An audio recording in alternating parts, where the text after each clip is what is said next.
Hi bazala bami, welcome to Umgosi noMagatsheni. I am uMagatsheni, Umgosi wethu wanamhlanje. Bazala bami, zitho it's about the Big Brother star and also a winner, Mpho Wabadimo. I'm not sure about Big Brother Mzansi season bani. I think the one before Yabo Yolanda. Yes, that one before Yabo Yolanda.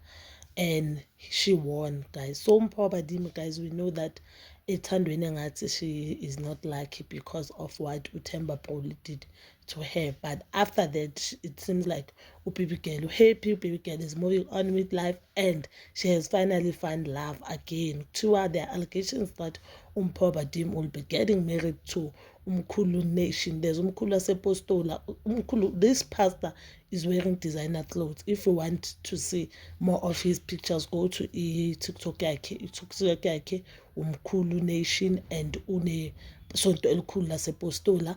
And there were also allegations that he was once a pastor yakubazalwane isonto labazalwane eDavidton, where he scammed abantu besonto 2 million ukwakha isonto. Kuthiwa ibandla beyiseva imali yokwakha isonto. Imali leyo ubaba wayidla ngalama designer clothes, and he promised to pay ibandla back imali up until today akakabhadali even i-10 cent, and akasho next about paying back abazalwane imali yakho.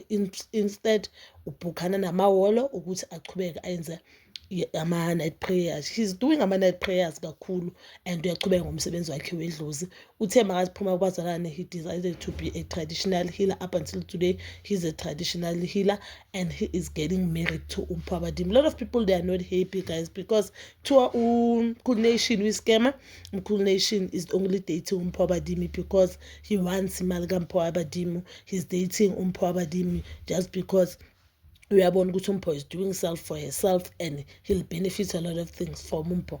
I, for one, I do not believe ukuthi he'll scam Mpho Wabadimo. I generally think they love each other, but I do think ukuthi Mpho maybe bokumele ecabange lento yabo before bashada now, because ingathi relationship yabo is not even yayina nonyaka bathandana.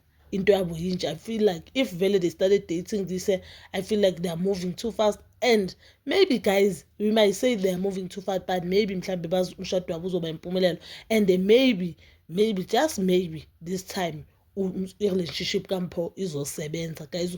Both of them bake banabantwana previous relationship. Umfundisi Nation uke washada before he's a divorcee.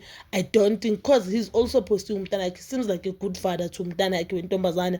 I think he'll also be a good father kubantwana bakaMpho. Mina just wish them ukuthi umshado wabo uhambe kahle, but ke abantu they are saying once a scammer always a scammer. Umuntu enesibindi sokuthatha 2 million yebandla angayibhadali uzokuphatha kanjani wena as a woman? But bazalami, you can comment down below your thoughts, and please don't forget to like, subscribe, share, and hit that notification button.